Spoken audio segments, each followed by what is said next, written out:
Hello and welcome to the SmackDown review. I'm Michael Sidgwick, joined by fellow Dudley boy Michael Hamflett to discuss everything that went down on Friday's show. But before we get into it, if you're a fan of this sort of thing, make sure to subscribe to WhatCulture Wrestling on Apple Podcasts, Amazon Music, Spotify, and YouTube for daily wrestling podcasts where we preview and review Raw, SmackDown, the show formerly known as NXT 2.0, Dynamite, pay-per-views, premium live events, question and answer time.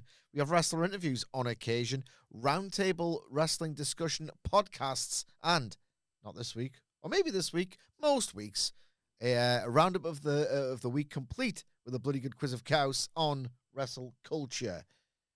It's SmackDown. I'm here. I'm sorry, okay?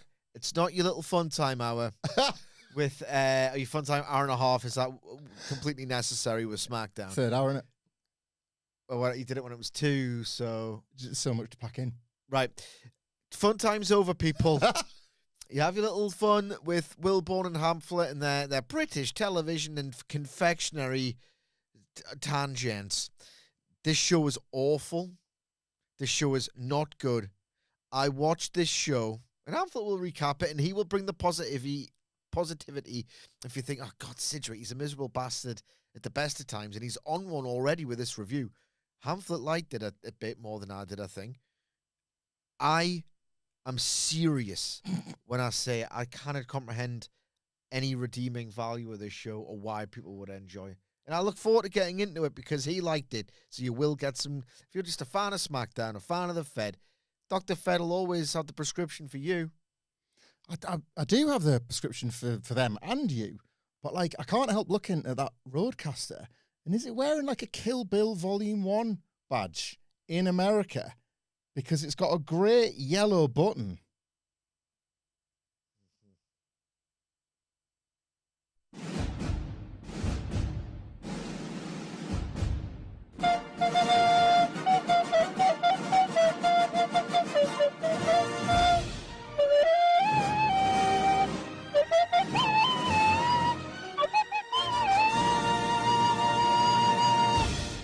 Look, we're going to review the show and we're going to review it in good faith. But I think, you know, as your intro has alluded to there, I think the people, knowing that you are a special guest in this zone, Yeah. I want the nitty gritty because every Saturday now, it's Fed and breakfast around the Hamflett house. SmackDown, cereal, a third hour and a second bowl. You're joking me? Like, it's only improved in its experience of the Saturday morning before the old Asda trip for the old soccer snacks or whatever we're doing that Saturday. Talk me through how you, I don't mind like using the words, how you endured a 3-hour SmackDown as part of, instead of your typical Wednesday digesting of the events, how did you wedge it into your weekend? Here's how. Saturday morning wake up, 6.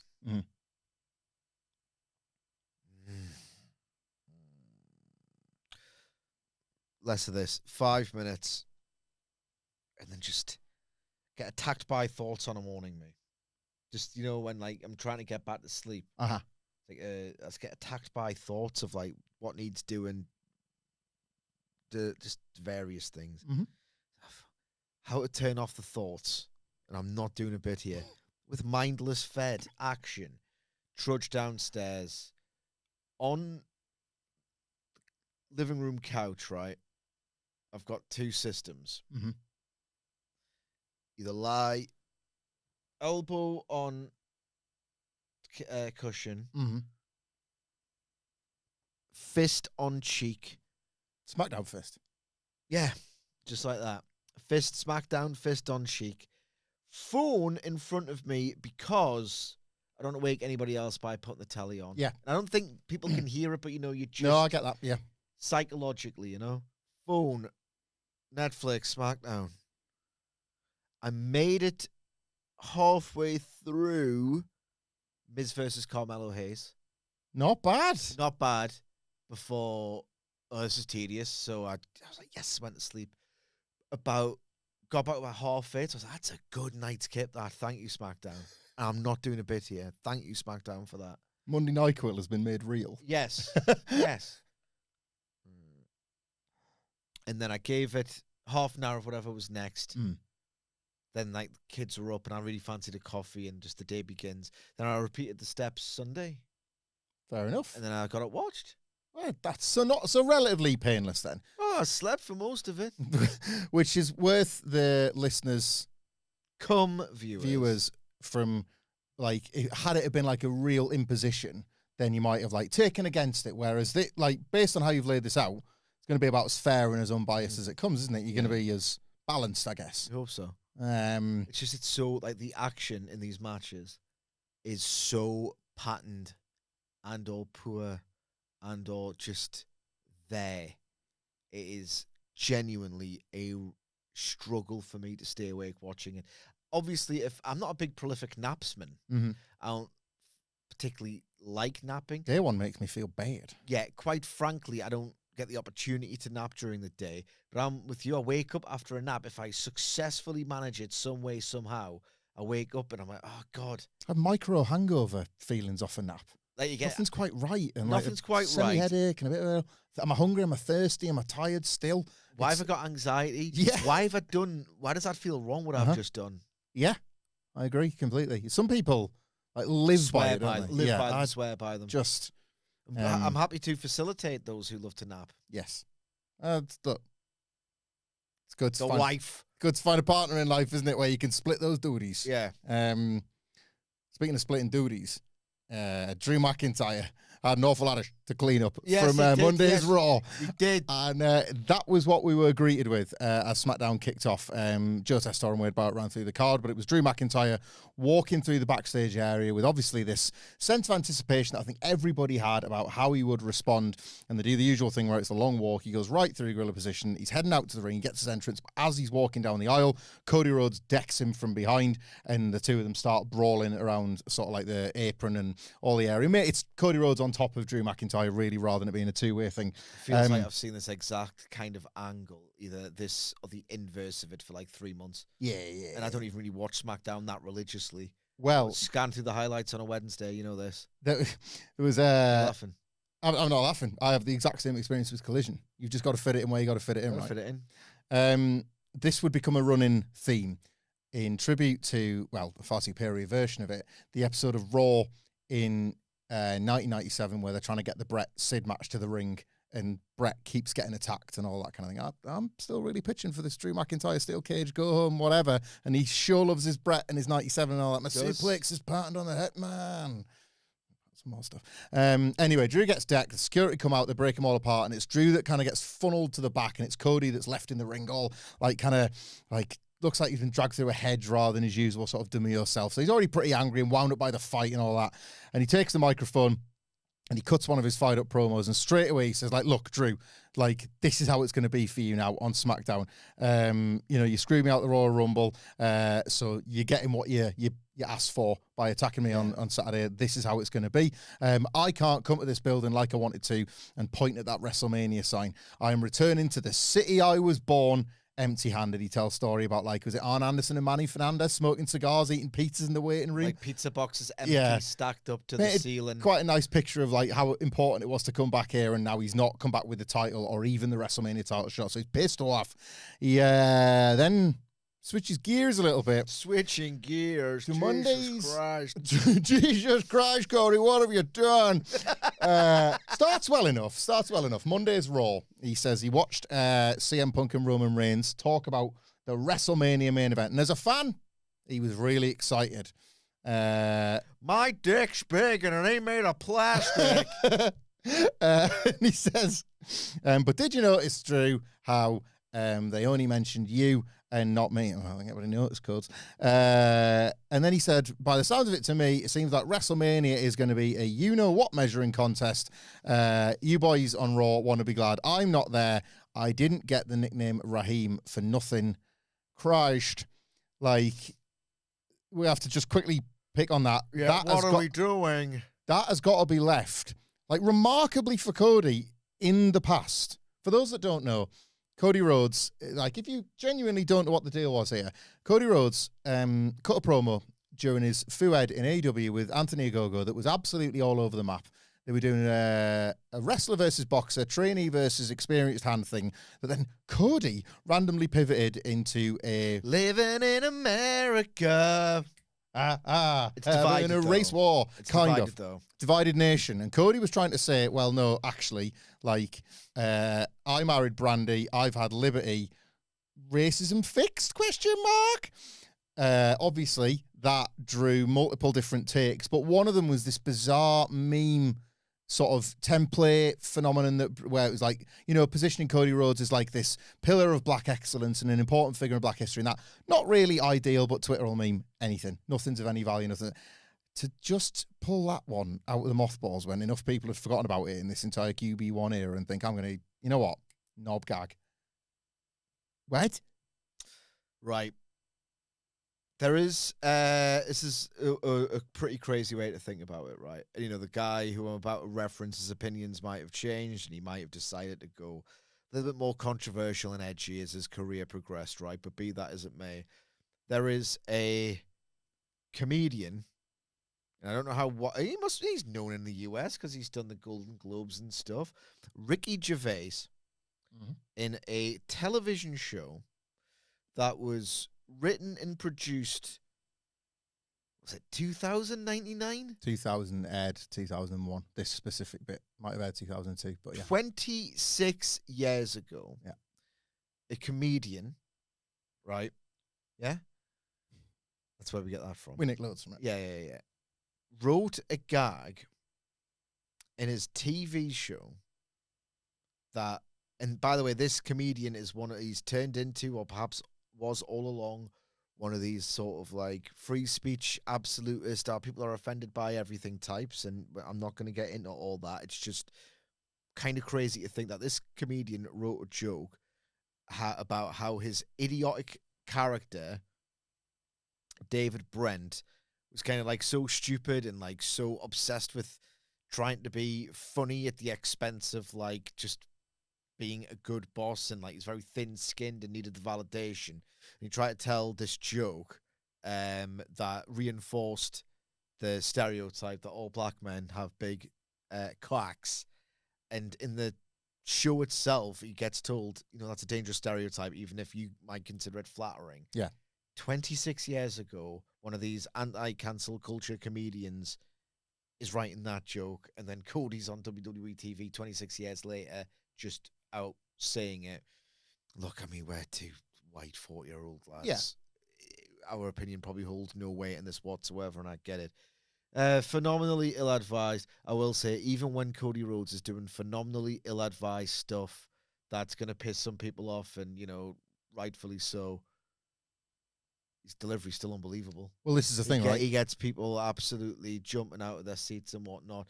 It's one of those things, right? I'll just say, sorry, Cody says from there, he says, so it's my great shame I didn't bring the belt back, I didn't bring the title shot back, but my shame is going to be your downfall. You're not going to make it to WrestleMania, Drew. And then obviously we'll get more developments as we go on. Yeah, it's we're kind of recapping and reviewing here. And the TLDR of the review is this was an awesome babyface promo, and you actually thought, are they going to get away from Drew responding to Monday by just having Cody do it instead? Yeah. Because this was so effective, wasn't it? This was so effective, but my God, that line rightfully has taken every real estate on like the wrestling news cycle and every headline and every review, and just incredibly dumb. An incredibly dumb thing. But here's the thing. Like, when you get to our age, you get a bit cynical, a bit more cynical than you'd even like to be. It depends on how. I get the feeling this will add to, rightly or wrongly, this will add to the chaotic lore of Cody Rhodes. I think you're right. When eventually, I don't think he's like a bad guy or anything like that. This is stupid of him.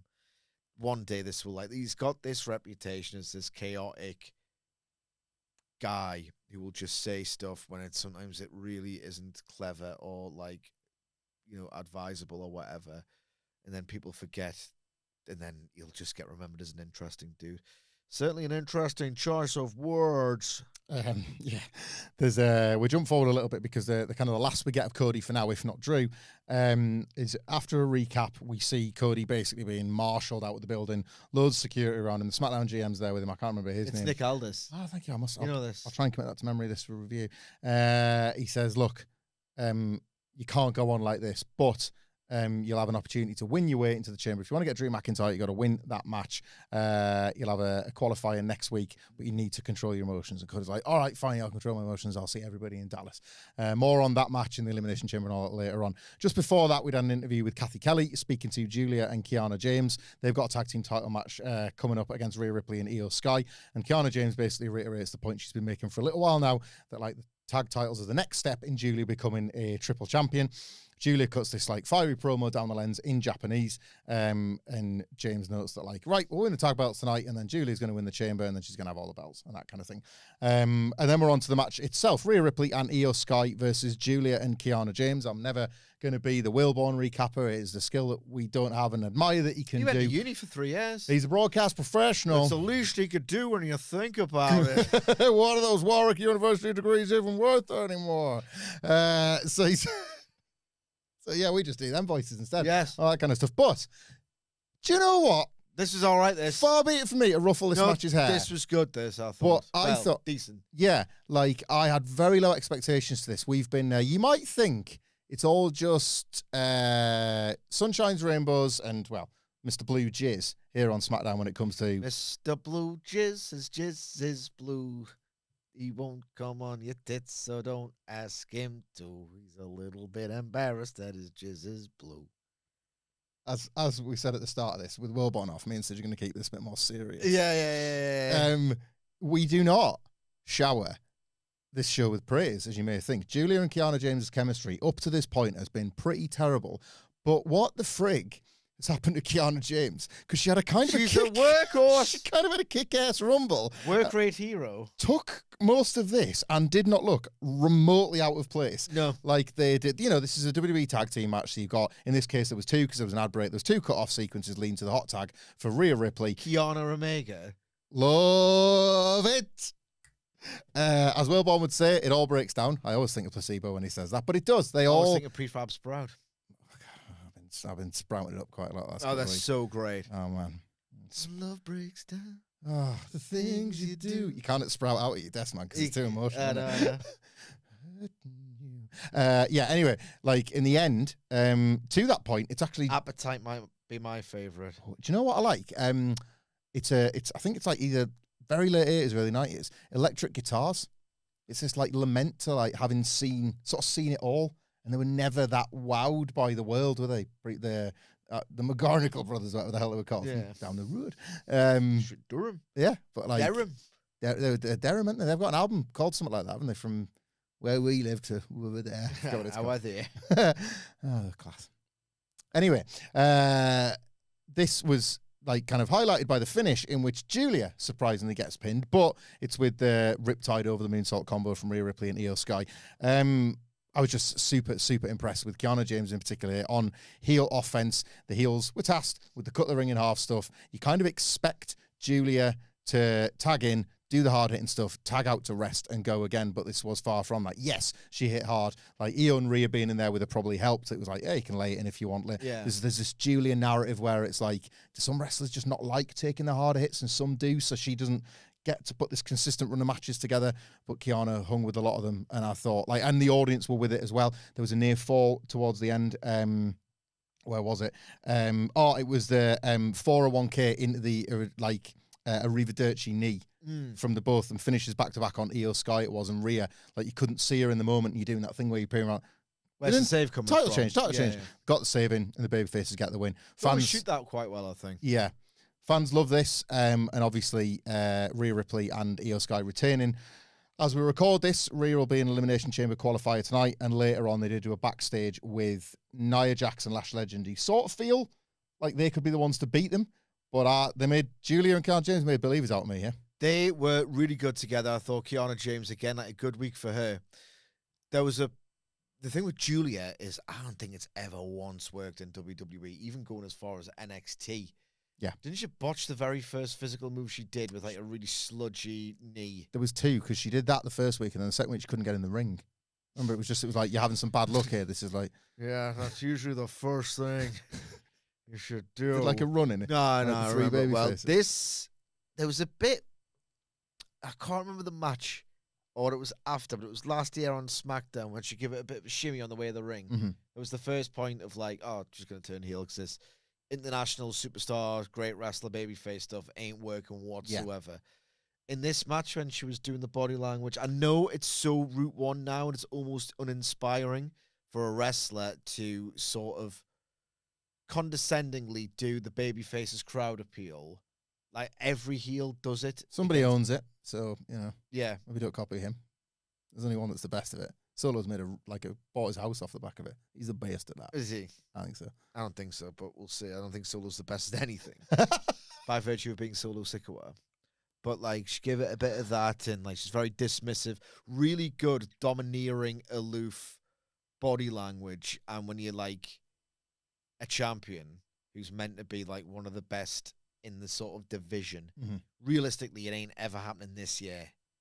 But Julia's, like, one of those where the character should think, believe it, I'm in the mixed fight WrestleMania. I'm one of the big guns in women's wrestling in WWE. She really, for the first time I've watched her in ages, felt like she believed it. Felt like I could in turn believe it. Felt like there's the outline of a big deal in Julia in that performance. And this act, which just seemed like, it felt like one of those, old world WhatCulture lists where it's like, 10 wrestlers you can't believe were whatever. Yeah. And it's like Tyson Kidd, who was that big unit? Something Andrews. Jackson Andrews. Like, Jim Duggan and Super Crazy together. Yeah, that kind of stuff. Yeah. Where like this looked destined for Kiana James and Julia. Mm-hmm. If God willing, still writing such things in 2033, that would go on there. My goodness.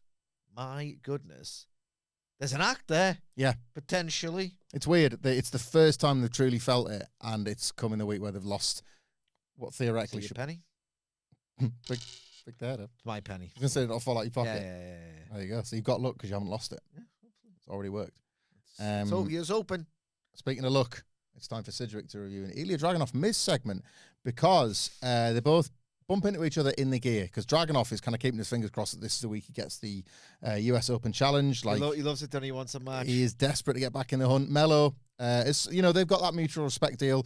Last time he beat Dragunov, it was because Miz had cheated, but Melo hadn't seen it, and he was like, I'm sorry about that, we'll get another go at this. And Dragunov is appearing like he's going to be answering the challenge tonight, but Miz says, nah, afraid not. I've got the match for Melo tonight, and the Open Challenge for one night only is closed.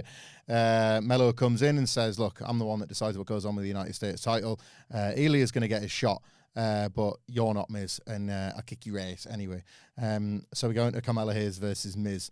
But before that, Dragunov and Miz's energy on screen, that must have had you feeling some kind of sickening way. Some kind of sickening way. I tell you what, like, one of these wrestlers doesn't belong in the company anymore, and somehow it's not the one who's been there in their 20 years. Hoorah! Hoorah! Yeah!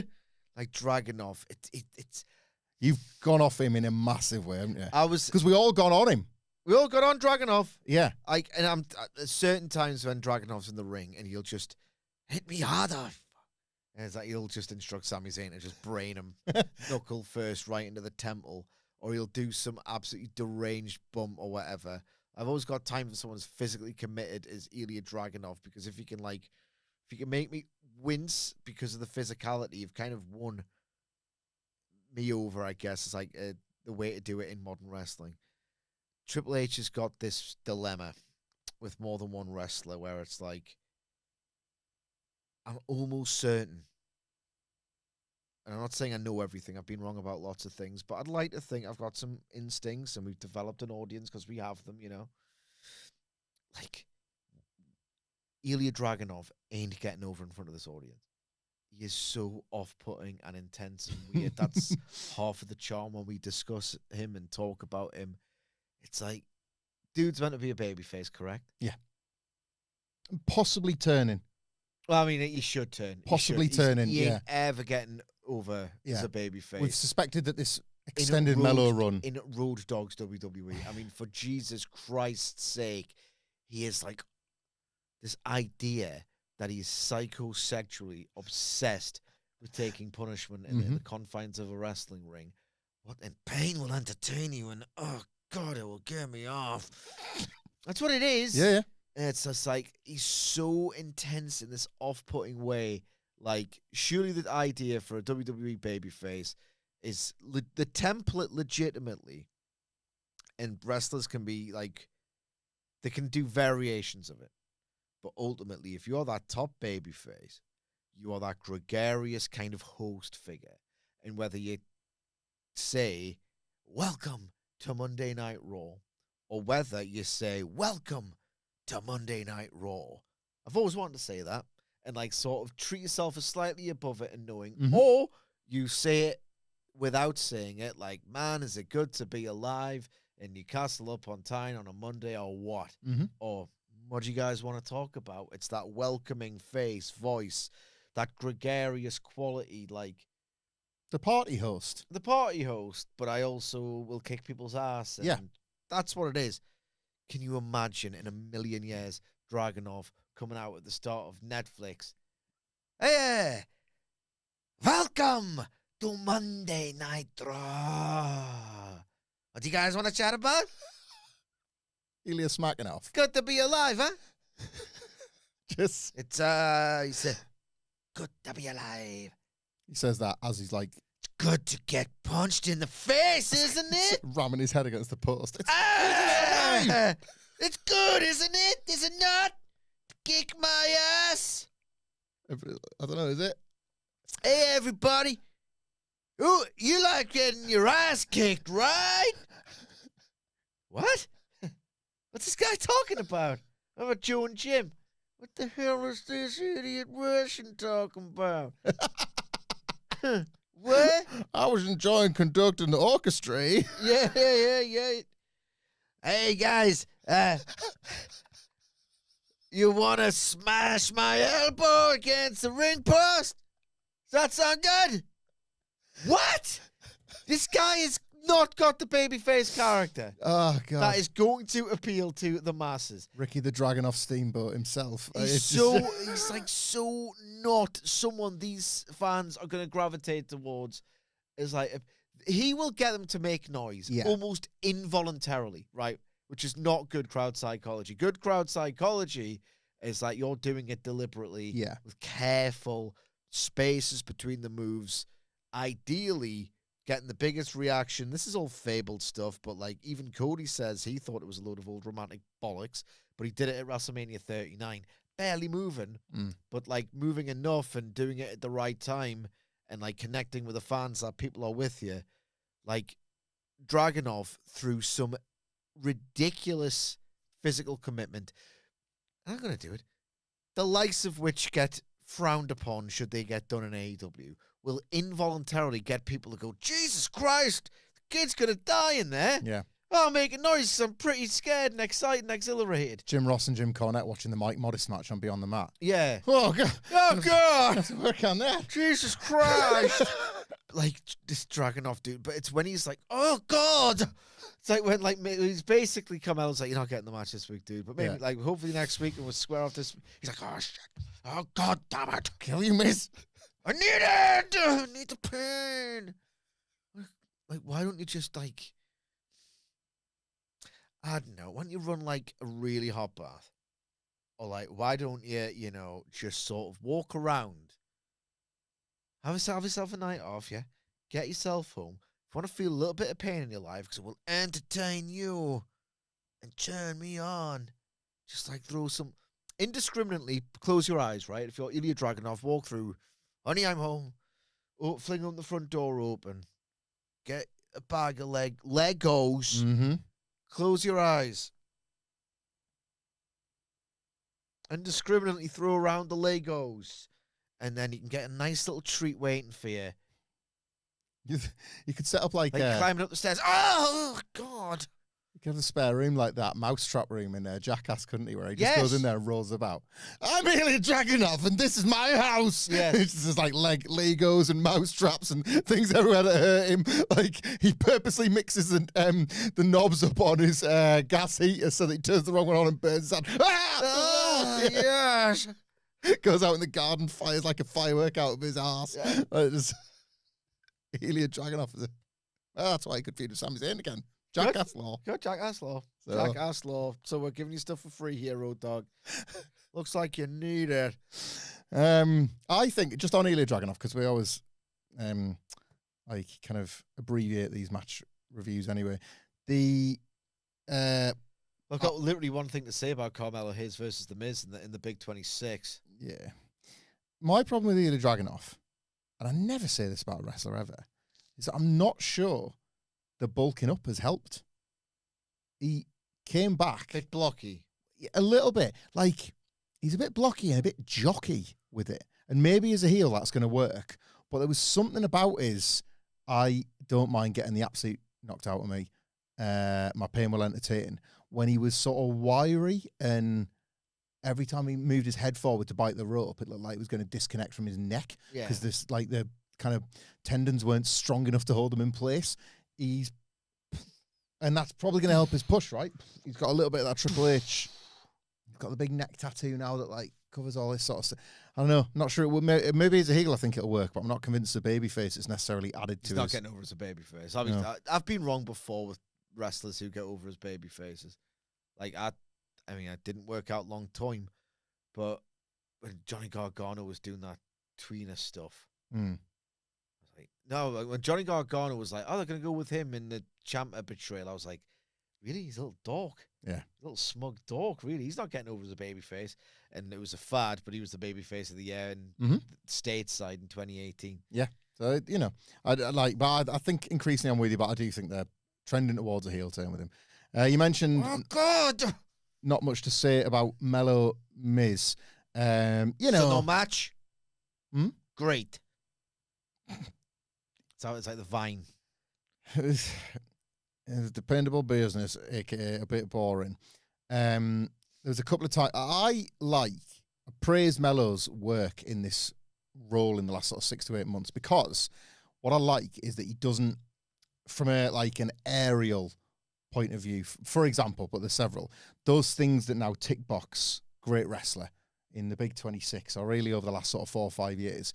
He doesn't outkick his coverage in terms of like attempting stuff that he's not either got down pat or he simply wouldn't look convincing doing. It's like he's a funny size. He's like a little bit bigger than your average cruiserweight flyer, but not so big that he towers over anyone in particular. So he's I think he's taken a while to find what fits as a wrestler. And I think for the most part, he's got it right. The problem is, and I'm the biggest Miz guy, I think, in the world. Yeah, you can't do anything against the Miz and make it look good. You got to be a bit more exciting, because the Miz is just going to be like, the whole deal with the Miz is his locker room leader, right? This is why he's stuck around as long as he has, doesn't get injured, doesn't do anything. Just like moves around from hold to hold to hold, waits for you to make you come back, sells for you to come back, gets beat or cheats to win. That's the Miz, right? That's what I love about him. Guy's glue. Guy's safety glue. Do you love glue? I like the idea of safety glue being that it sticks things together, but you're not going to bring harm to yourself. Like Pritt stick. Yeah. Right? Miz is a Pritt stick in the thing that I don't know. The analogy's not working, but No, it really isn't. I like the Miz. But not because he's exciting. Like, he's the guy. Can I stop you there? Yes. You've tried to get this explanation out for several years at this point. Your love of the Miz is simply, I don't think you can do it. I don't think you can explain it. Which is really the purest love, isn't it? Like, his bone deep emotion. But yeah, Mello has to Here's do. one. The Miz or your children? Oh, my children. I'll never pick the Miz over my family. There's a couple of times there where Mello has to do like what. The Miz or Terry Funk? Don't do this, right? Because No, you like this game, you said. I do like this game. So it's the Miz, but it's like it's one of the bigger margins you could have created here. So like I like the Miz brackets general, but like I also saw the Miz cash in and become WWE champion on my honeymoon. Oh, God. So like when I do this thing of like, great, who's giving me the most moments? Most like, joy. A lot of bang average guys are giving me more joy than Terry Funk. Miz is like on a par of giving me more joy than like 50 guys. You know, there's like a bunch of wrestlers, bunch of the old liars faves that like I'd rank the Miz above any day of the week, twice on Sunday. In the words of the old rap Von snake. Wagner or Terry Funk? Right. Different wrestlers, different needs, because it's Terry Funk, but I'll throw this one to you, Michael Sidgwick. I'll volley it back in this game of wankers tennis. Who have you had more fun talking about with your friends in your time as a wrestling fan? Terry Funk or Von Wagner? Yeah, Von Wagner. But I've had like incredible just bleed moments watching Terry Funk. I'm going to be the one brave enough to say it. Terry Funk is a better wrestler than Von Wagner. I think so. I've got an old patter folder, right?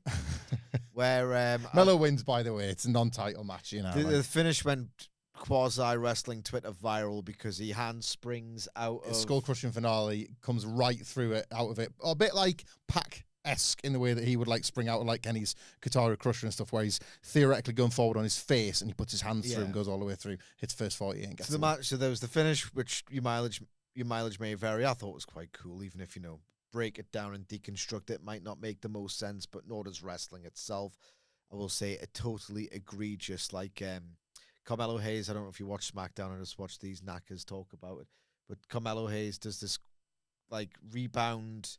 That was going to be one of the moves I flagged. Is like there's sometimes a time and a place for that, and this wasn't it. Because he does. Carmelo Hayes does like a rebound springboard leg drop, requiring the opponent, the recipient,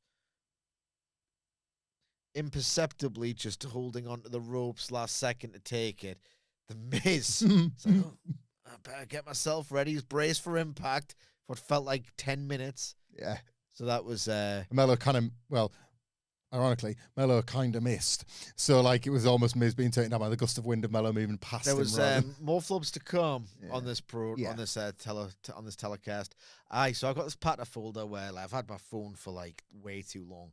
So I'm sure I've got like 1,500 screenshots of like, screenshot that so one day on a signalless day on the platform, I can just have a look through it. And it builds up and this stuff just gets lost, buried in the memory banks of your phone.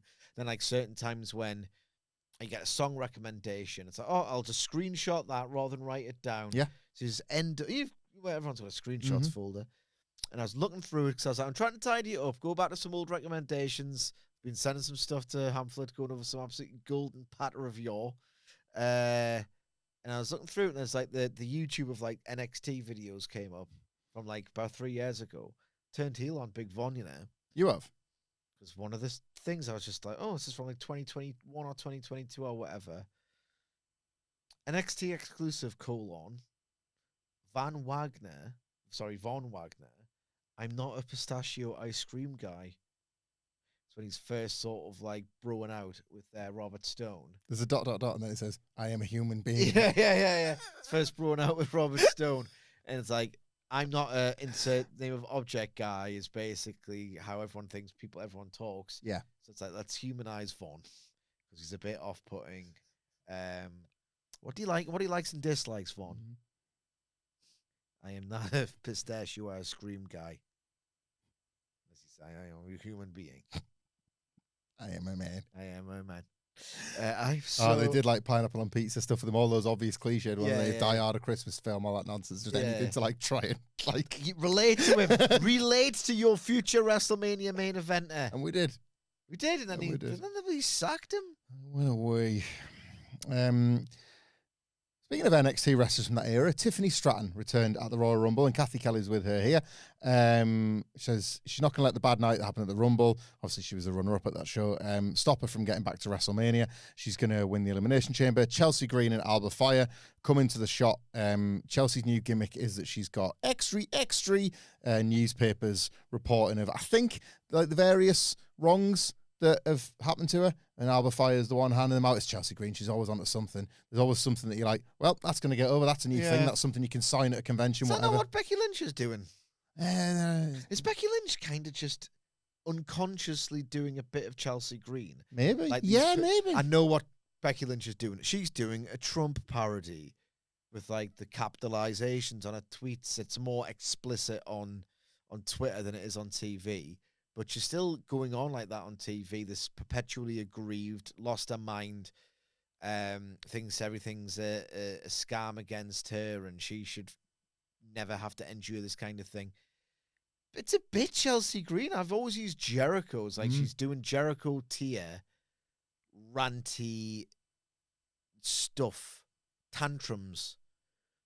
Maybe there's a bit of Chelsea Green in there as well. maybe certainly inspired by her to just go in that direction with the character when there's nothing happening. Yeah, certainly the in-between period. Maybe she doesn't even know she's doing it. Yeah. And it's worked for Chelsea Green. She's in the match with Tiffany Stratton tonight in the three-way with Lash Legend, and they all say they're going to win the match, basically. Lash Legend enters, but before we go to the match, coming back from an ad break, there's a Wyatt video.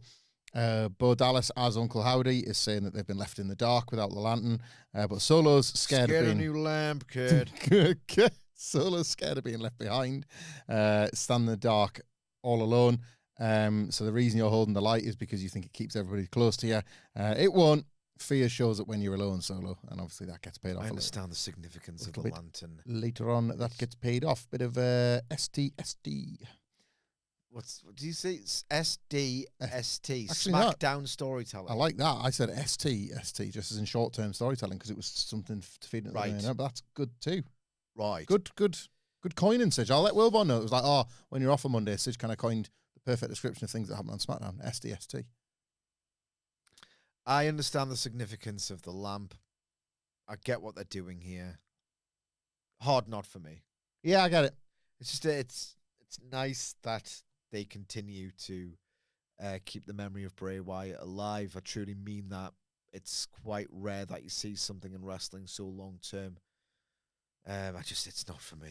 They've used it, the whole thing, to transition the belts onto the MFTs, and now there's one singles match left in which Solo loses the lamp to say howdy or whatever, and then that's them apart. But the net positive was like, we need to get the belts off the Wyatts. Yes. So it's just about served its purpose, and then the MFTs can move on to something else, and presumably the Wyatts will as well. Right. Tiffany Stratton versus Lash Legend versus Chelsea Green. Oh, boy. Right. I've got mixed thoughts on this, right? In about 10 minutes, it's a WWE TV three-way, which is to say there's very little psychology. It's everybody getting in. And there was certainly a case here where I think you could make a case for this match having, like, positives, right? Chelsea Green, increasingly, is being given more to do in these matches because WWE seem to have acknowledged, you know what, like, the fans really look forward to seeing her. They want more than just a bit or a 10-second squash or whatever. So she was kind of allowed to flex. There was like a coast-to-coast spot at some point. They were like brawling on the floor, going to the announce table. A lot of the stuff like the women don't get permission for because it's like Randy Orton's spot or whatever. So they were laying it in. And there was, as I say, there was no real selling. There was no psychology. So it was just hitting each other hard in rotation while you had Nia Jax and Alba Fire on the floor and Tiffany Stratton as the only like actual white meat babyface out there. And it plays out to that as well. Tiffany Stratton gets the win with the prettiest moonsault ever it's on Chelsea Green, isn't it? When they finally dispatch of Lash Legend together and then they roll back in the ring, but it's Tiffany that is able to overpower Chelsea Green. So in a perfect world, that's the description of the match and everything is great. But God damn it. The execution botchy. was botchy as like, out. I lost count, and this is not hyperbolic. I lost count of the times at which my immersion was broken to the point where there was no chance of it coming back. Do you know what I mean? Like, I watched it, buddy. I was like, there was the Chelsea Green coast to coast spot came quite late. There was a nice brawl with Lash right at the tail end, leading the finish. But by that point, I'm kind of like, I will no longer believe this fiction. Maybe 3 or 4 times over. Yeah, like I like everybody involved broadly as well. I like this scene, but what a bizarre misfire of a match this was ultimately. By throwing so much into it, it just seemed to create more ways for it to go wrong. Yeah, I thought this was execution-wise pretty pathetic. Even if you disregard that, my two favourite... That's the noise I made when I saw them. My two favourite bits was it Tiffany Stratton tries to do this sort of like pop-up dropkick gimmick on Lash Legend. Yeah. And she misses by miles, and then they both sell. And I'm like, yeah. What? And then there's this bit with Chelsea Green and Tiffany. And obviously it just completely went wrong to the point where you just don't know what was meant to happen. I rewinded it 3 times before realizing, yeah, that's what happened.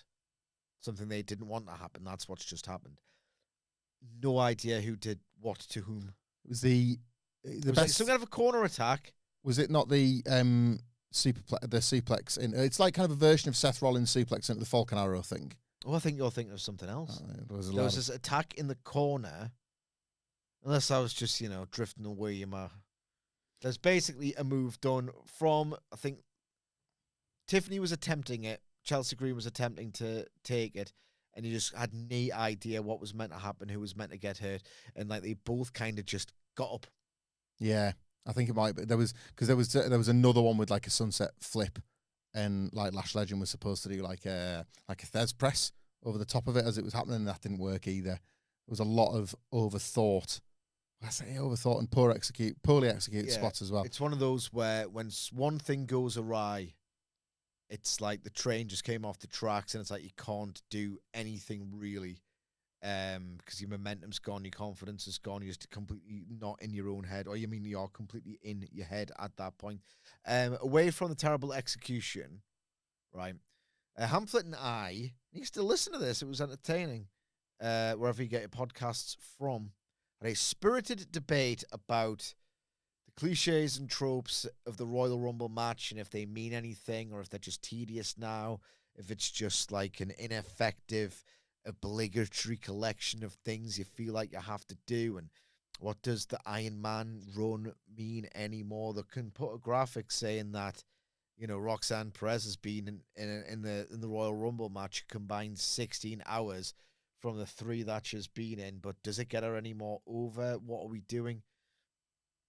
Lash Legend had a good night at the Rumble. She looked like a star, carried herself like a star, and one of the few highlights of a rotten match, in my opinion.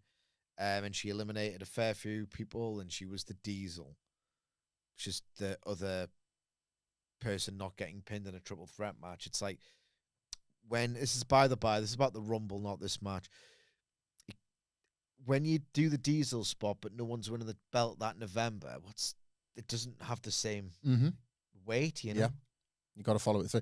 They did the thing where, like, wrestling, just like Lash actually might, but hardly anyone who gets a Diesel spot actually does that anymore. I've been thinking, you said something on a podcast we did recently, and it was about, it was when because we share the same thought on how there was an element of entitlement about when John Cena broke through, where because, and it was our age, had wrestling served to us at the exact right time in our life. Why was that not veering? Heroes when you were a kid, Bret Hart when asked to like it, but don't tell anyone at school, and because the wrestling's good, and I've got the best wrestler. 13, 14, Sable's on the show, that's good. So is Jacqueline, probably even better if you ask me. At the time. All of that. And the millennial fan, like matching age to us, that kind of thing, give or take 3 or 4 years, like felt really aggrieved that Cena wasn't that. The WWE were obviously entitled to do that and whatever. It got me thinking about it here, because when you say about the Diesel run and about somebody winning the belt in November, I used to get really annoyed back then when the 40 plus old people booking the show day by day, week to week, didn't have a handle enough on continuity to remember when so-and-so had wrestled so-and-so. And the commentators wouldn't say, they wrestled at SummerSlam like 98, because it's in your head. It was like, well, I know they wrestled at SummerSlam 98. So Jim Ross, you should be flagging up that they wrestled at SummerSlam 98. Like, I had this epiphany over the weekend. I was like, I am a weathered 40-year-old, and like gun to head. And it was with Damian Priest and Drew McIntyre on the show that was, I think, setting me off, and it kind of put these things together. I was like, when was that again? Because I'd seen them fight at WrestleMania. When did it wrap? And I was thinking about the Saturday night's main event cage match where Jesse Ventura went into business for himself. He's a coward and all that. Yeah. But then it was also goes back to the year prior, doesn't it, where Punk kept screwing Drew, and Priest, by like good fortune, was sort of the beneficiary of all of that. And I was like, so I was getting all mixed up in my thoughts about, like, was this 24, 25? When did this all break down? And I was just like, that's why they didn't, like, keep continuity as well as I thought. It's just because they didn't remember. They did not remember. If Diesel doesn't win the title, they go a couple of Rumbles along, and they might give him the Diesel push again. They might be like, they just, like, Lash Legend go a whole year this year and not win anything. I think they're going to win the tag belts as it happens, and it's going to be the next part of her ascension. But let's say she doesn't. You could be right back there next January and she'd be getting like a Diesel run all over again. It's Lash's year, like, because it just gets, like, we get old and it gets forgotten, doesn't it? And it gets like, did we rocket strap her already or not? Well, do it again. Like, the fans won't remember. Young fans will. Yeah. Young fans will flag stuff. We used to flag stuff up. It's what gave us, like, that extra sort of addiction that our friends at school didn't have. Yeah. made us want to sort of dig deeper and read more and stuff like that. And it's maybe, especially in this content super service era we've had for a decade plus now, how much stuff can be like, well, it matters now, but if it doesn't work, forget completely. Yeah. And we'll start again with it. Absolutely. I was once so addicted to WWF. There's certain years I've had that I was just the most addicted. And I get like fixated on things and they become like at the forefront of my mind just to escape the drudgeries and general terrors of the world. 1998, the year of Sable, Austin, and DX. That was the perfect age. I was addicted to it. Mm-hmm. That's the year. Like, obviously, I've loved it like years before then, but that was the age. I don't know, there was something about it. 1998, terrifying. And it had the wrestling I knew and loved, and it was hot, and Austin was great, and whatever. I went on holiday. Mr. Rao. There was a lad at school. Bit of a disproportionate response. He ended up bullying me alongside two other lads. Unrelated reason. Even that wasn't a good one. No good reasons for bullying. No, not at all. But I rang him up, and like, this isn't nice. But I'm 12 years old, 13 years old, wherever I am, and I'm like, I've just been on holiday for a week, unable to enjoy it. What's Gangrel up to? I'm serious. I just couldn't go on. He's just debuted. Yeah, it's well, like, don't have internet. I want to know what Gangrel is. Is the vampire going to take a bite out of Steve Austin and win the belt? Rang him up. Oh, you're right. Yeah, what happened on Raw? Payphone in the airport after 7 days. What happened on Raw? What happened on Raw? He's like, all right, well, this happened. What about that? What about that? What about that? Right, bye. I was just like, I probably should have been nicer to your friend. I was just fundamentally addicted. Were you, like me, fuming with the advent of Sunday Night Heat because we in the UK couldn't get it? And when they would dare to show a clip of something, wait a minute, Stone Cold Steve Austin did what now on Sunday Night Heat? And I haven't seen it and have no access to see it. I was livid. I can imagine you were. I think I might have been slightly more relaxed than you about that. I had the internet, and I remember the clips of like halftime heat and all that stuff that you couldn't see as everything that I couldn't have access to, like early SmackDown. Yeah, when we'd have to watch Livewire on a Saturday to get the SmackDown highlights. Like, I remember because I was an early adopter with the internet, and I remember going on the Sky Sports forums or the guest books, whatever, to like leave my like angry remark about like, when will we be getting some like little entitled pay-per-views free every month? When will we in the UK, the devoted fans of the World Wrestling Federation, be getting Sunday Night Heat, sir? Like that kind of like that letters to the editor type style where you think, how I've seen things get done in magazines. Yeah. I've seen points of view. Come on, Auntie Beeb, sort it out. It was like, come on, Sky Sports. Told you I wrote in a Metal Hammer. No, Kerrang was it? Come on, Kerrang, get your facts right.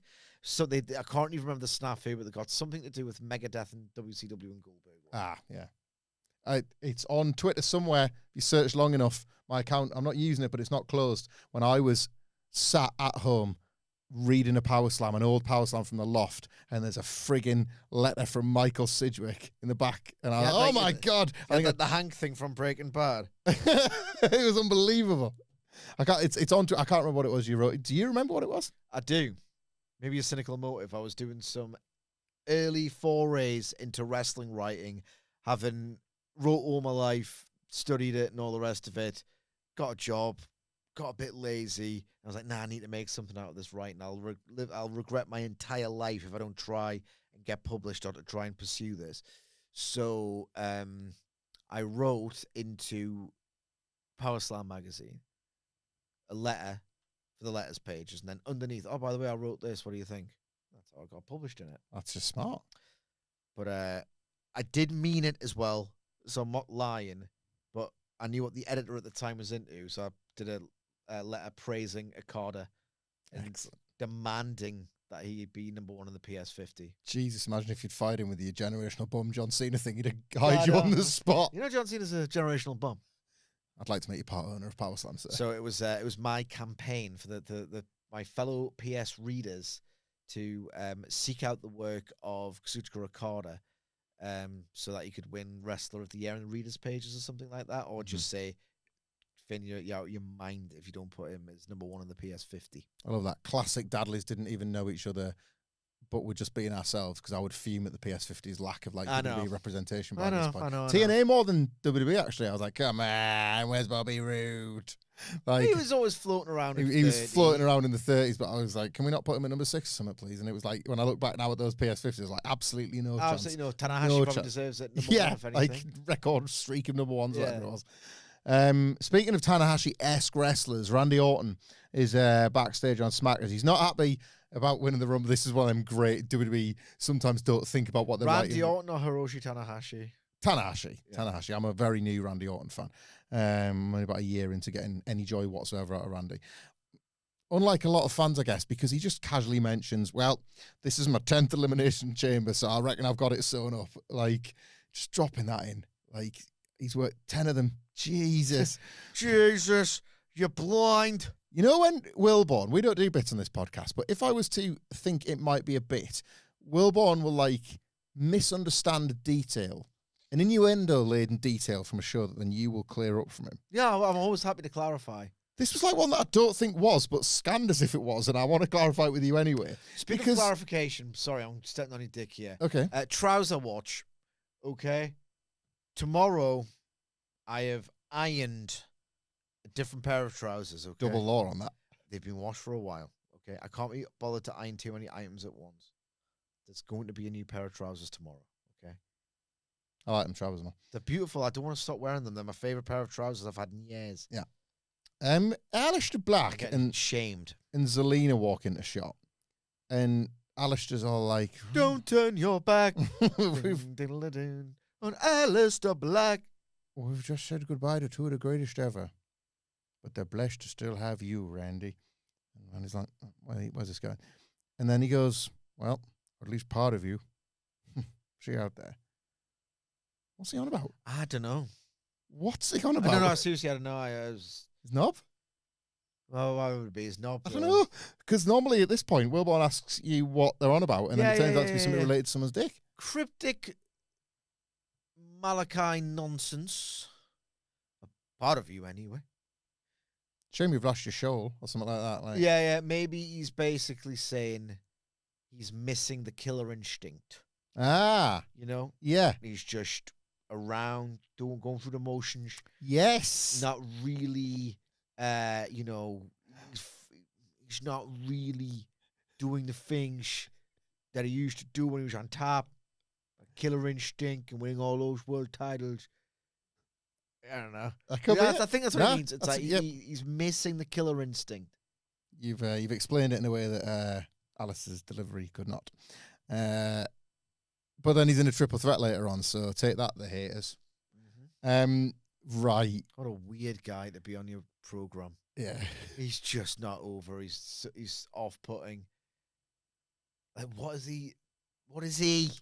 I think, like, you know how, when Tony Khan's record was perfect, right? So, like, if you were a hater like me because what the hell's this competition? But, like, even then, fundamentally, I'm, like, won over by fantastic booking. And it's like, God, this is... pandemic, especially. It's a real deal, kid. Yeah, kid. Time to wake up. Like... I was on message to my fellow Fedheads. They're like, no, come on. Like, this is for real. We've had our fun.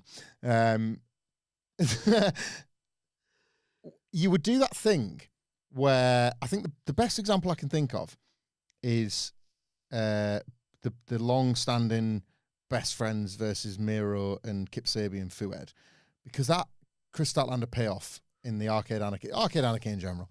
It's like, it really didn't need to go on as long as it did. There were some weeks, what are we doing? What the hell are we doing? I think they were just waiting for start. Yeah. But what a payoff, right? What a reveal, the whole deal. And the match was really fun as well. And because his record was so, like, perfect, you're like, God bless him.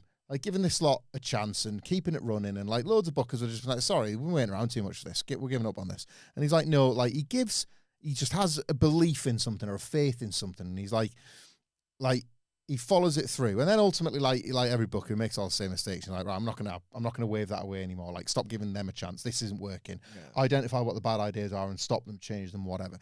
Like, if it was a kinder world to Triple H, and he does not deserve it. The world has been perfectly kind to Triple H. Too kind, if anything. The game, but like, if he had this like sort of perfect record, you'd be like, God bless him, still giving Aleister Black a try. Wouldn't you? Like, it's just in a different narrative. He's like, good on him for keeping trying with him. Like, he's still sticking up for him in that staff room. Because he's really determined to make something work with him. I don't know what. And something click. He's just got his guys, hasn't he? He's like unclickable, Mally Black. Yeah. Unclickable. He's got his Tyler Bates style backflip leg sweep cool sequence thing. He can do one cool sequence, and it always looks pretty cool. Used sparingly in the actual guts action of a match, a trios match, he can be awesome. As a TV character, no one understands him. He's pretty off-putting. I understand he's playing a heel now, so that's better than like the cool, mysterious, badass, babyface, ass kicker, whatever that he's tried off and on. He didn't do anything that makes you hate him. No. Walks around waffling crap. Hate him or love him. A pointless television character. Yeah. That no one has a clue what to make of. And he's a heel because he wasn't clicking as a babyface. Correct. So that's why that's happened. So now you can't then say, like, we'll turn him babyface, have him do this stuff to the heels. Well, no, that wasn't working. That's why we're where we're at now. Yeah. Fundamentally dumb professional wrestling character. Let's talk about something that is working. It might not work forever, but I'm loving it while we're in the moment. Kit Wilson heads to the ring. This act, this music, the whole thing is getting over in buildings, but like in a way here that I didn't expect. He says he was at the Rumble and he was disgusted by what he saw. 30 chauvinistic pigs, toxic. And the fans shout toxic back at him. Ugly meatheads, toxic. The sweating, the grunting, toxic. The temper tantrums. It was sounds like a CBB's bedtime story. This, I mean, I was certainly eased into my viewing entertainment by this. Toxic. The fans chant toxic back at him.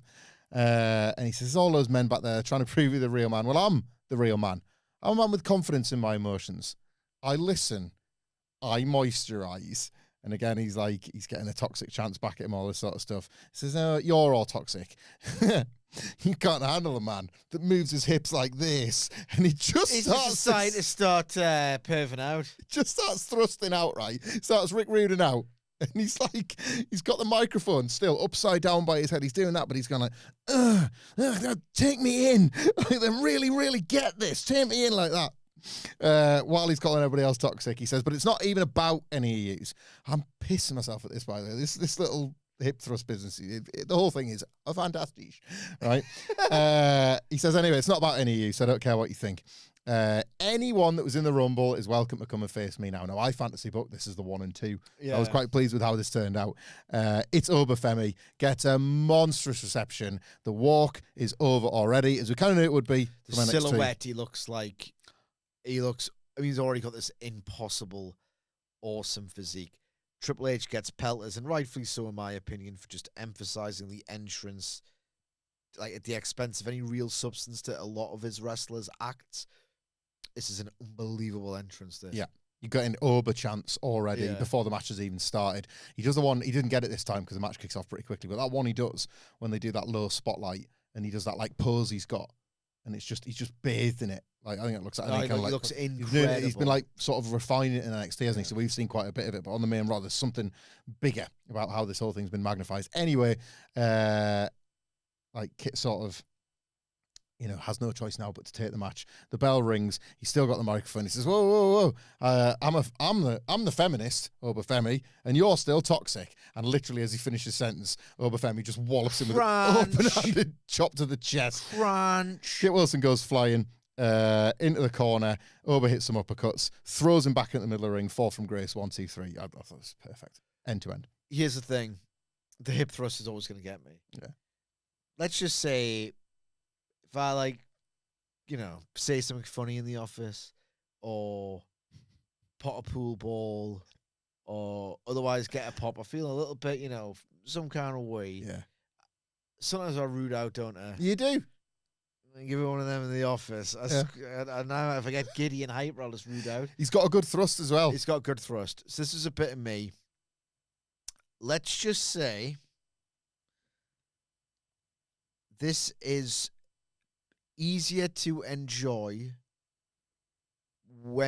if you try and forget that Road Dogg is writing it, is that diplomatic? No, this character the first time round was abysmal for that exact reason. They have completely stayed away from attempting to even pretend like they know what they're talking about. It's just a character with a catchphrase and a dickhead at that. Yeah. Like, who's playing up to this kind of moment he's having as well, I would say. The theme was the turning point and everything has followed through from there. If you're going to root out. Yeah. All wrestlers should be strutting and rooting and thrusting. Come on, take me in. Let's stop and look at this. Yeah. That's what I'm doing here. That's what's going on. You got anything like this? R-Truth and Damien Priest are backstage. Oh, God, R-Truth's the worst. Just mid-carding out. They're both impressed with Obafemi. Well, Priest less so, actually, than R-Truth. Comes across in these backstage segments, Damien Priest is such a core. Well...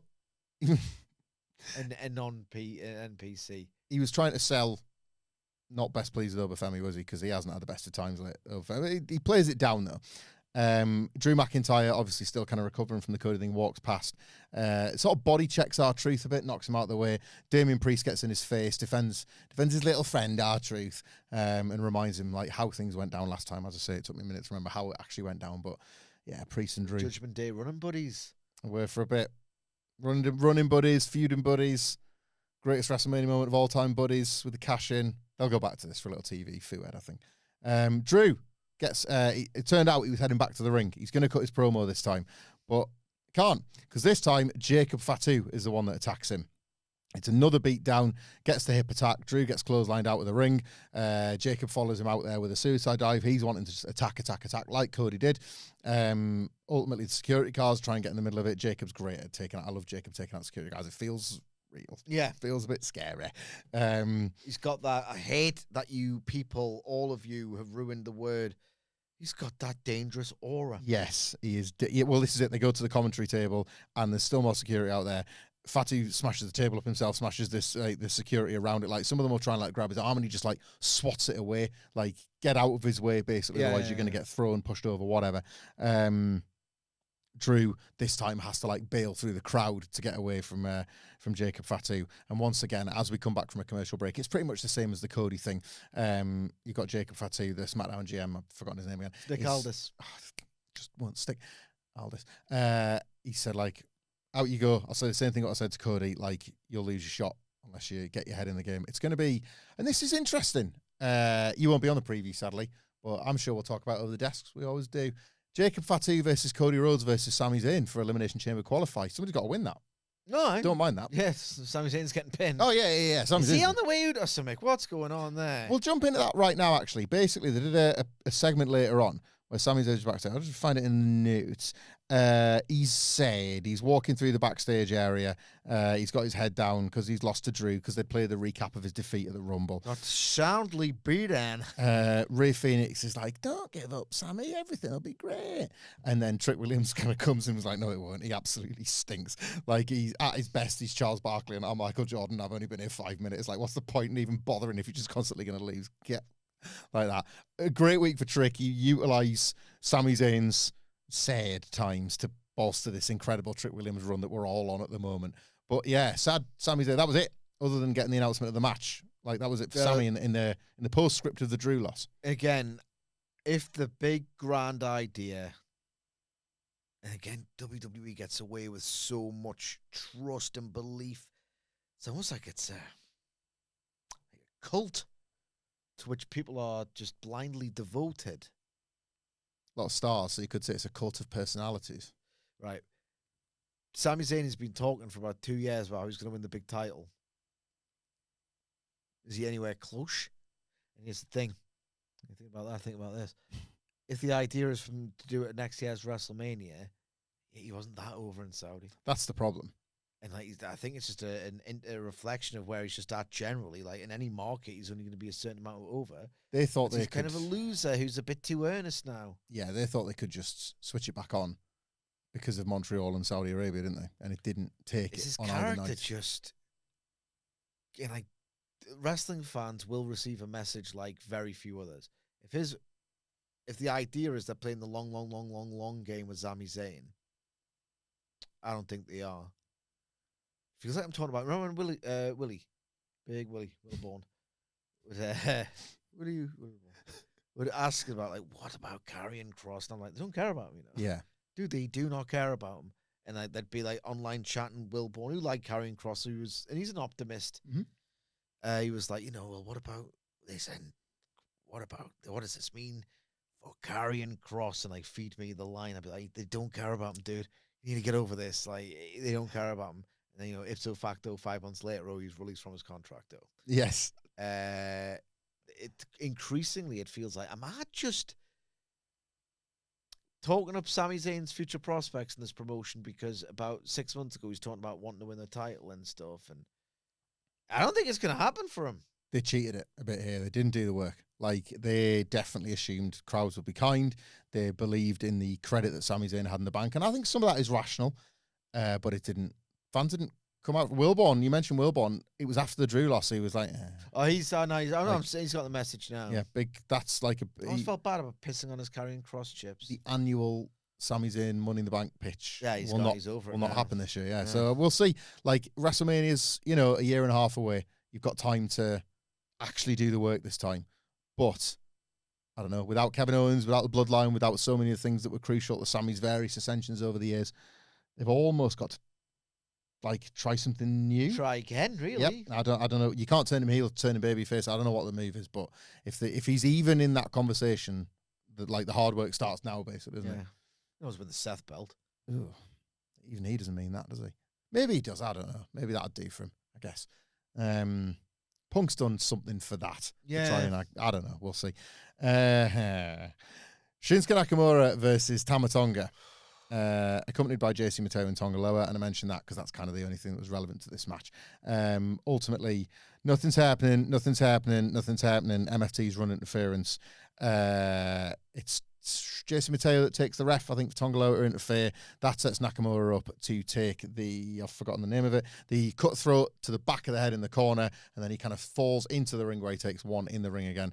Tama Tonga gets the win. This seems to set him up at some point for answering the challenge of Carmelo Hayes, because the MFTs are kind of doing a bit of an Expedition of Gold dealy. They put the work in building this. Like, Nakamura was somebody else that had an eye on the United States title. Didn't really do the work in the ring. No.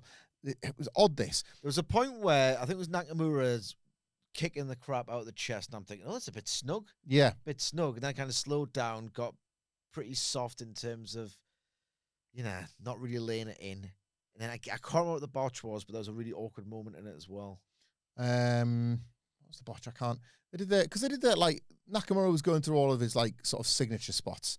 So he had, the slide in German and the over-the-head exploder thing, and Tama Tonga was there for it all. He's the kind of Mr. Reliable of the MFTs in-ring wise. The good one. Yeah. The good one, and he's competent. Yeah.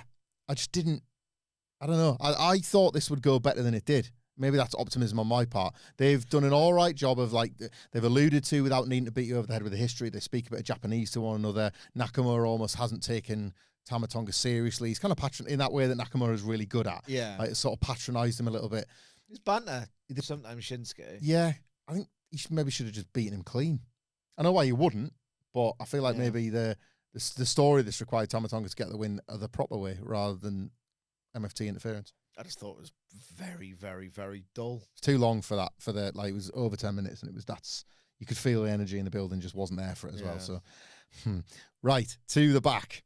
This is the last we'll see the MFTs, by the way, and that is a little bit of a. You remember earlier on what Howdy was saying about the lantern, lonely and all that. Solo will find that out to his peril before the main event. But we go to the back, where Fraxium just hanging out with the good friends, the Motor City Machine Guns. The MFTs. I absolutely love the MFTs. Just a hand on heart. I worry about how they'll feature at WrestleMania. I need to know what the next program is now, because we're nearly done with the Wyatts. So what 5 dweebos have we got to do something important with the MFTs?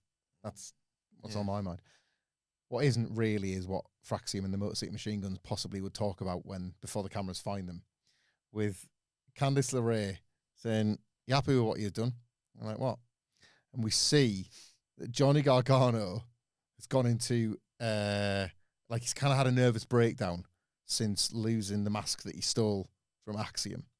And Fraxium he looks like he's squatting out.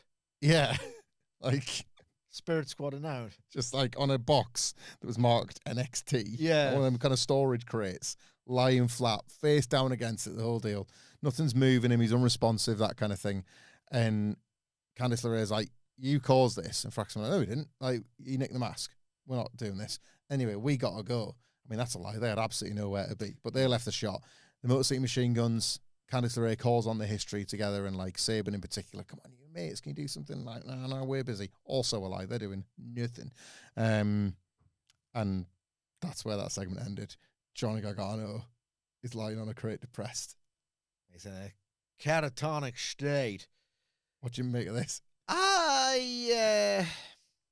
Every now and then, I fall apart. through sheer force of he's grafting, Johnny Gargano will get an involuntary out of me.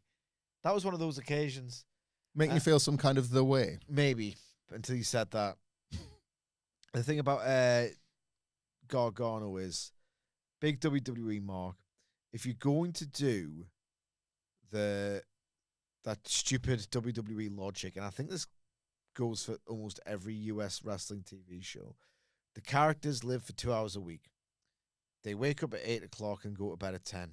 Mm-hmm. Or like 11, as the case may be now on Fox? No. Got cancelled on Fox. Got cancelled. It's on USA, of course, Netflix, of and course. for the next 2 weeks, Shy Fry. Oh, God, they're going to phone that in. God damn. I like the idea of like it was a particularly absurd way of playing with that convention, because how does he get through the airport? You know? Like, he got on in the building. Yeah. Bare minimum. And then what? Laid himself out on the crate? Yeah, I mean, it's stupid. Did they put him on the truck like that? Is that why they picked the crate? Like, Maybe. he hasn't flown. He's just been in the back of the lorry. Yeah, maybe. Wheeled on, wheeled If off. you're going to do that, and indeed it's wrestling, they all will, make it more egregious. Yeah. More absurd. This might go somewhere. Gargano's got form for this sort of stuff, oddly taken, so we'll see where this goes. Not the main roster. Maybe not. This guy could offer, I don't know, I was going to say something pretty sexual. I didn't know what I was going to say. I don't know. He could guarantee this audience, like, he could pay them each individually $1 million to cheer him. Mm-hmm. And, like, they wouldn't do it in the next town, just in case, They got the $1 million. Yeah. Check cleared. Yeah. It's like, no more pops. Yeah. Yeah. That's it. You could give them $1 million, right? And where were they on Friday? I can't remember. Was either Charlotte or Greenville or something like that. Oh, Charlotte, of course, because of Cody. Yeah. Then Charlotte, North Carolina. Johnny Gargano gives everyone in that audience $1 million. Okay. Every single one of them, right? And we're in February. And then as I understand it, I just make it up. It's just a stupid analogy. They'll be back in, August? Yeah. Something like that. Or maybe next year or whatever. Like two times a year on average, maybe one, maybe three. Say they go back in like early August. And, Stars of SmackDown are back at you, take it there. Gargano comes out and it's like, he's still Johnny Gargano. Thanks for the $1 million and the life-changing sum of money, but I spend millions on this. But you're still Johnny Gargano on the main roster. It is thus impossible to care about you. Yeah. Well, speaking of being impossible to care about, what just looks like a really sad hang.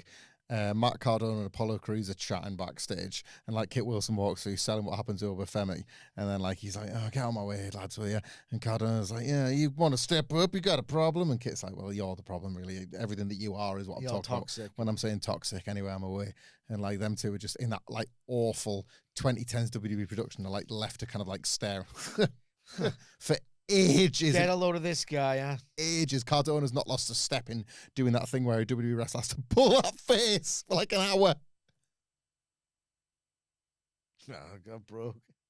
And cut. Yeah. So like, what are they talking about? What are they like? The worst ones when like they get taught something like that they don't want to hear, so they have to kind of look like kind of startled, pissed for about 2 minutes. It's like.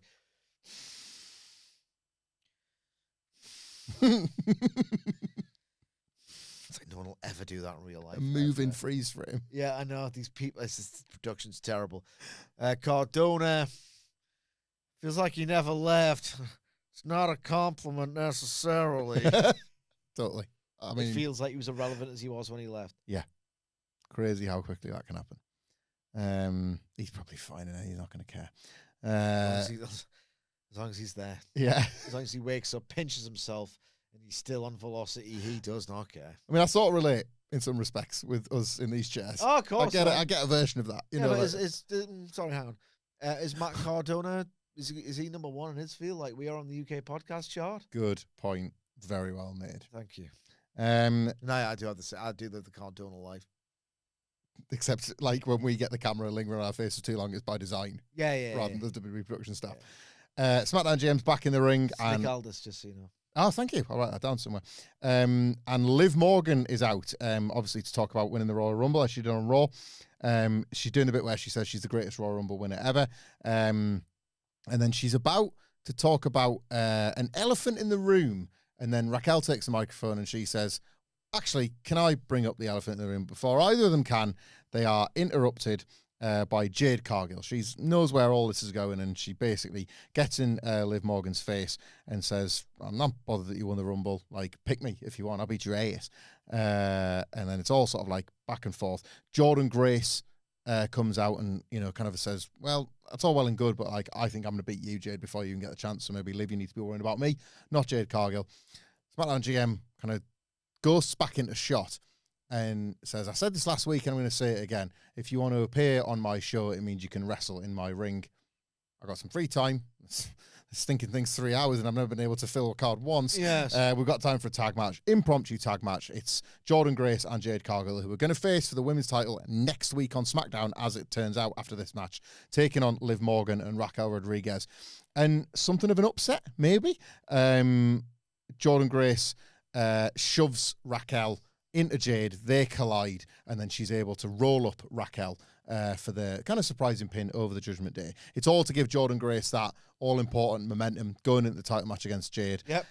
And a relatively risk-free job, I suppose, for Raquel and Liv to do. I didn't mind this. The match didn't reach the levels of the tag, but it also didn't have any of the kind of like the messy stuff from some of the other matches we saw in the show. Jade Cargill is still being like fiercely protected in all of these segments, which I know, like, you brought up before. Well, like, what question does that beg then, really? Like, if she's a WWE champion, we'll still have to do everything to kind of like everybody has to work around her. Very limited game. I get that. But I'm sort of up for the Jordynne Grace Jade Cargill match next week. I think that'll be good. Liv's not challenging for this belt, is she? Unless Rhea wins it. Like, it's Liv and Stephanie McCarron and Raw. Yeah, all day, you'd think so. You'd think so. I got no idea what you do with the SmackDown title. No. I just don't think they trust Jade Cargill at all. Like, they would make, like, Jade Cargill tweeted, like, oh, you can finally shut up now. I'm working a match, and it's the first time she's defended the title. And could she lose it to Jordynne Grace? It feels early to job Jordynne Grace out. It wouldn't surprise us. I'll be paying attention to the result of that match. It wouldn't surprise us because there's no value in beating the loss is damaging, Grace. Isn't it, if she loses? There's no value whatsoever because, like, unless they're thick and they don't know what they're doing, which is an eminent possibility.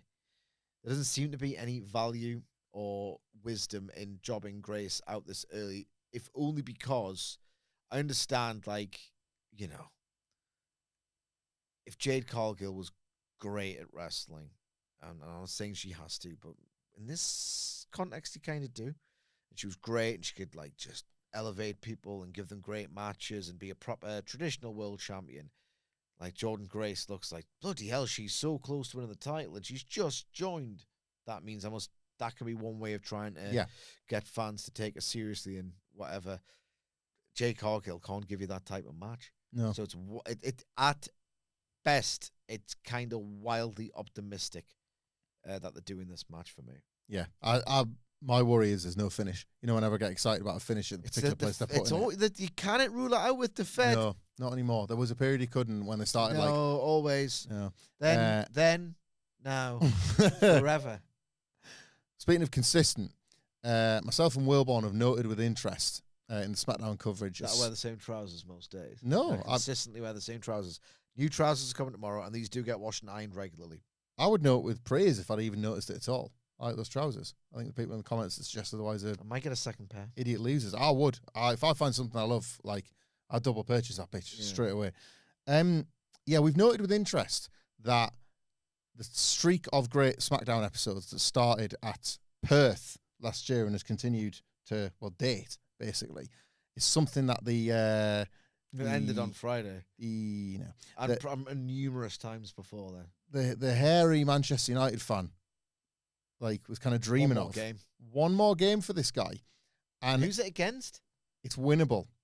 Now, I wanted to bring this up with you, because it gives you the excuse for some football discussion, but also as a shout out to my bestie Matt Rains, who flagged up a tweet he sent me this that I had no idea about, that of all the people to reveal themselves as a Manchester United fan over the weekend, it was Kings Lynn's very own SmackDown general manager. So all along, Aldis is a United fan. Has he got a Manc accent? Or no, of course not. Or does he just... Kings Lynn's in Norwich. Or was he getting raised in the 90s? That's correct. Norwich or Peterborough, I would say, would be a team from where he's from. West Ham away. Winnable. I mean, I can't speak. We got aces kicked at West Ham away, but so did we. Lost 3-1 there. So did we. What a great shame to lose 3-1 there. So did we. Did you? No disrespect to West Ham fans, but what the hell you got going on down there?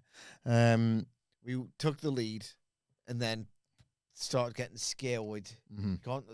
Scared. It's either 18 or 19 points lost from winning positions. Oy. What the hell's that about? We had one. We started so poorly, conceded 2 straight away. And I watched that one. And it's like, what the hell's happened? The game's gone. The game's literally gone. Got a consolation. We were actually better than them in the second half. I did see. You could tell they were there for the taking. If a better team could have got another goal, sort of thing. Anyway, Man United will probably do it. But then that gives us worry. If this guy's going to get his hair cut, if that's the end of his streak, what if it becomes the end of this streak and SmackDown stops being good? You're a dickhead. And it's been rubbish for several months now. And in fact, this show, even amongst WWE hardcores on Twitter, I notice, is sort of considered a bit of a joke, laughing stock crap show. And it's been this way ever since Roman bounced on it. But speaking of Roman, Drew is finally out to cut his promo. There's right. They do a little recap of Roman and Punk stuff on Raw to feed into this, and Drew is back, and obviously with Cody and Jacob out the building, they've gone to the trouble of they're not there. He's going to get his go at long last. He stood on the announce table. The hell was this? Right. Carry on. Yeah. Bated breath stuff this. How is he going to respond? Like this. I've got something to say. And I said it and I meant it. Cody and Fatu, in his mind, shouldn't even be allowed a chance to get into the Elimination Chamber. They shouldn't be allowed anywhere near his WWE title. So far, so Miz. Cody Rhodes thinks he can win the big one. He can't. Jacob Fatu thinks he can win the big one. He can't. Sami Zayn thought he was going to win the big one. He can't. He's just left with broken dreams. Get it? And he says he's going to do that to anyone else that challenges him. Now on to the layers. Now on to Monday. Right? Yeah. Out comes the big list. Punk and Roman. Oh, God. Oh, Christ. Oh, he's so bad, isn't he? I heard everything you said on Monday. And boys, I'm disappointed. God, Drew, grow up. Right, anyway. Big, sort of CM Punk and Roman Reigns chants in the building. He says, you came across as insecure, taking your little digs at me. I don't care about any of that. 2 seconds. Keep going. You can say what you want about me, but what was really bad was that you made this title, he's pointing at his WWE title, it was this that you made feel second rate. I've been through hell to get this title. I never went part-time. I was here wearing this title. Nope. Everything was shut down. And he goes, there was one good line in here. He says, he's basically trying to put over the... I'm going to get to this in a second. He's trying to put over the title. It's the WWE title, a proper belt or whatever. But he's saying, this is the belt that matters. Think of the lineage of this title. You've got San Martino, Hogan, Austin, Rock, not Dusty Rhodes, John Cena. I thought that's quite good that he's just had that little pop in at Dusty Rhodes there, a little go at him. But he's making the point. This is the belt. Don't fart on with your nonsense on Raw. This is the champion. If you want to take this title from me, you've got to take on a 280-pound Scottish warrior rather than fragile Phil. Nice one. Take the line off the lamest people on the internet. Good start. And without your big army, Roman, you'd never beaten me once, let alone all the times you claim to on Raw. Like, ultimately, You've got to say something a little bit less kayfabe, Drew. That's the whole point. that was the biggest problem, wasn't it? And he's kind of like, he's sort of, the worst thing is, he's basically running out a road with no big end point, and then he is saved by Trick Williams, who gets this monster pop up that trick, lemon pepper steppers, everything is over. Trick Williams is the guy right now, and he basically interrupts, having done his bit earlier on where he's just coated down Sami Zayn to being absolutely nothing. Yeah. Does the same to the WWE champion that was just putting himself over as the big gay, actually.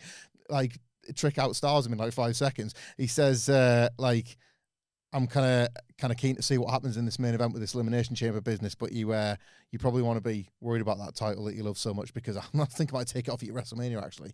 And Drew's like, yeah, don't run before you can crawl, mate. See you later. And then he kind of like walks past him and he does a little over the shoulder. I put that guy in his place as well. Drew McIntyre put 0 people in their places when he needed to put everybody on notice. Oh, no. This was a nightmare. This was a nightmare for Drew, a nightmare for Drew.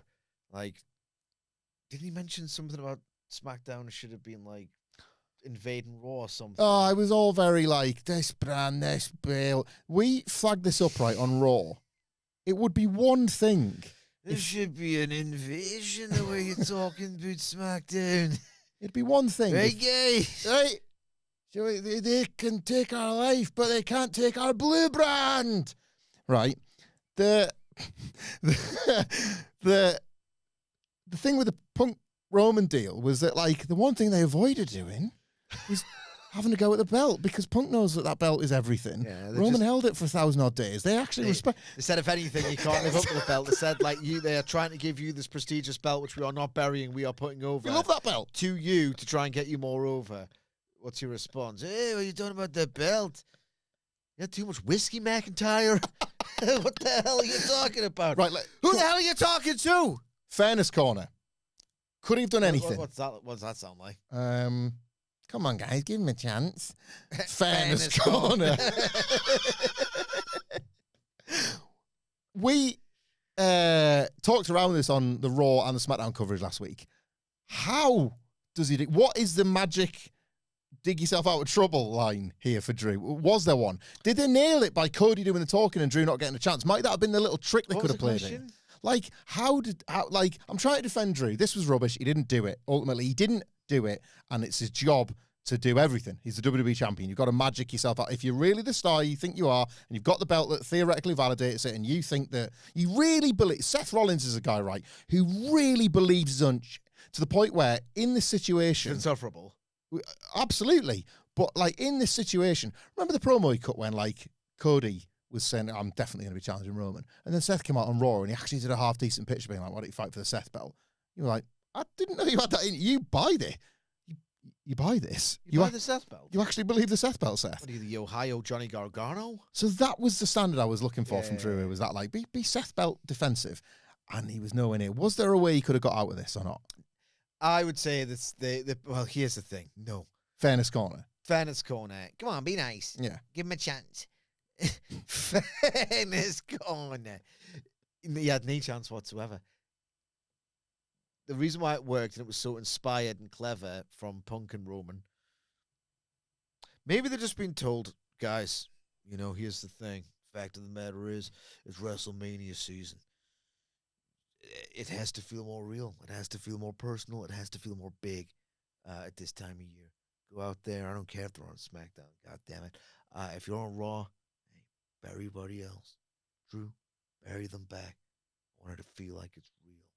It's all endorsed. They didn't just go out and say it. Having said that, the video package did cut all the Drew burials. So when it bounces back to him, he's referencing stuff that was in the video package. And it does make you wonder what was... I know you can't avoid the context, but they left out some of those, some of the particularly brutal lines. The thing is, though, he had no chance and he was never going to have an adequate response. But it was the perfect trap. Like, the absolute best trap ever. He had no chance of a good response where he could regain his credibility and his nutsack. Because the perfect track was, if we completely bury this dude and say he's not worthy of the title that he carries, and he's basically a B-plus player. All right, okay, have at it. And if you Punk, you don't even have to watch for material. You know he's going to walk into the trap. Mm-hmm. You know he's not clever enough or just doesn't have that main event presence enough. to be able to say it back.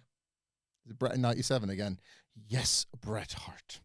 Just Yes, can't. It's just Drew McIntyre. It's just he was never. He's not that kind of wrestler.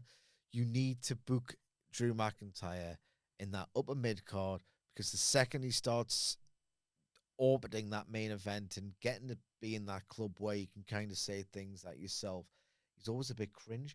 Like, there was a line in his response where I'm like, oh God.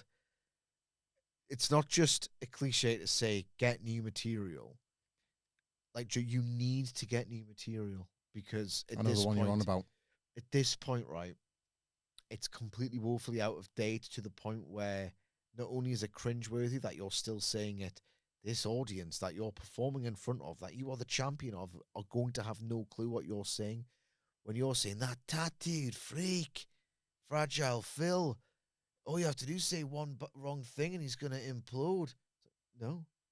When does he come even vaguely close in 2.5 years to a brawl-out moment where you think, oh, God, he is a liability to himself? Here's the thing, it's a terrible line, interesting. Oh, God. Oh, what am I meant to be scared of? CM Punk, the guy who's could just do something really interesting at any moment, which I've struggled to do once in my entire life. I've labored to do it once, be interesting. That was when I was feuding with him. Mm. Cannot play the game of let's talk about our real life qualities to justify pro wrestling spots in the main event with CM Punk, because he's more interesting than you. You're not going to win an interesting off with anyone, Drew. It was honestly, I don't know what they're thinking endorsing this. When he said, I'm disappointed, boys.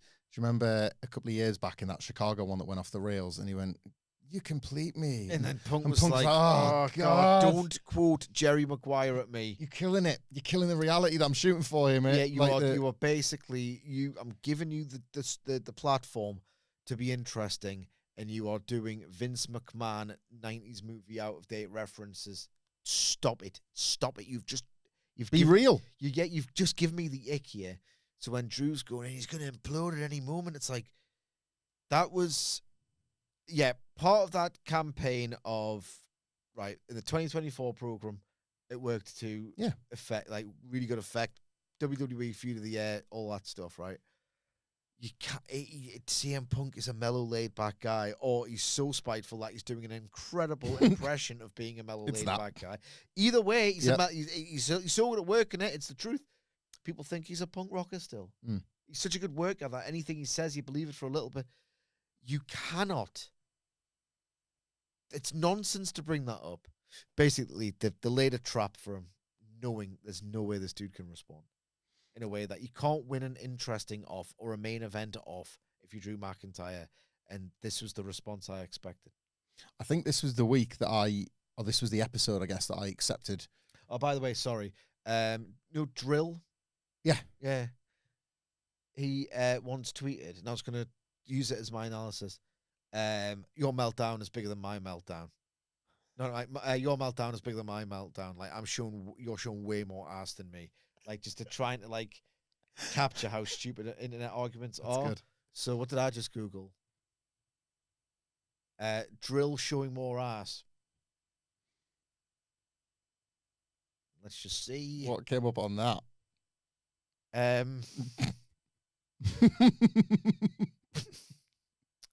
Certain things are not remotely safe for work. Yeah, I can imagine. Shall we say? I had something else to add. Oh, that was it. Drew McIntyre's taking this frigging belt into WrestleMania, if we're not careful. I mean, there's two possibilities, and both of them involve Drew. It's either Drew versus Cody or Drew versus Cody versus Jacob. Mental. Have the word, everybody, and change what this. The hell are they doing to this dude, right? Because now that, in the fullness of time, the finish to that steel cage match was bobbins in terms of legitimizing Drew McIntyre as a world champion. And I'm not saying it's as easy as a good fictional result, and booking will get people to take wrestlers at a certain level and in a certain way. Oh my God, it did him no favors whatsoever. He's been given the title. To probably lose it back. Yeah. Yeah. It's so dumb the way they've handled all of this. And for them, yeah, I understand. Like, they try and play different, like, layered games around WrestleMania season to build interest. We saw it last year with Tiffany Stratton and Charlotte Flair. Like, even if it feels and pretty much is extremely counterproductive, we don't care about counterproductive at this time of year. We don't care about great plots at this time of the year. It's always March or April. The swear words come out and the burials begin. Cars, but mainly swears and personal slights and burials. They want you to think it's real for some reason, even though you don't. Except you kind of do at this time. They want you to think it is real. They don't want you to think necessarily. I mean, they did 2 or 3 years ago. When those creative juices run dry and that narrative overlap ain't happening as much, and you're not getting anything on the level of trial of Sami Zayn, the next step is like, Christ, the booker will think, running a bit low on juice and intrigue in the story, make it feel real. The idea of them making it feel real is everyone just bully and make fun of Drew McIntyre, the WWE champion. It's compelling television, I'll give them that. At the end of the day, it's compelling TV. And that probably matters more at this point than Drew's credibility. They'll do a big entrance at WrestleMania. He'll go on last. The match will work out. And all you'll remember is, shoot season on Drew McIntyre and that awesome triple threat. And it won't matter. Yeah, probably right. Funny, though. Funny to track week on week, isn't it? A bit like when you're a fan of Solo Sikoa, who isn't as laid back as he normally is, just mowing out and enjoying life. Because Kathy Kelly's there, and he's like, "You see my family? See my family?" He's like, "No, I haven't." He's like, "Oh, bloody hell, I'm going to have to go to the ring without my family." You ever get lost as a child? Once. I did. In Tesco's. And I was too young to really remember it, and yet I still do. So there's something in Trauma. there. Yeah, something dormant there, I think.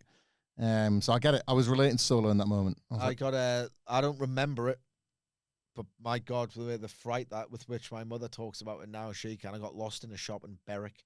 Oof. So not even at home, so like unfamiliar. You ever lost the kids briefly? No. One time. He's done it. Scariest moment of your life. Turned out absolutely fine. No. Like relatively quickly as well, but in that almost a short of the moment, it feels longer when I think about it because it was so scary for that tiny moment. I've convinced myself I have, but haven't. Yeah. I've turned around and looked, and I thought she was behind me, and she wasn't. And it turns out she was like, she'd gone to find one of her friends in the schoolyard. But like, not negligence, just me being over. The world is suddenly enormous. How do you do it? We were at our friend's house. They'd just moved house. They've got 2 kids of a similar age, and ours would have been about like 6 and 4 maybe at the time, and theirs were maybe like 5 and 3. So they'd all just like lovely play together.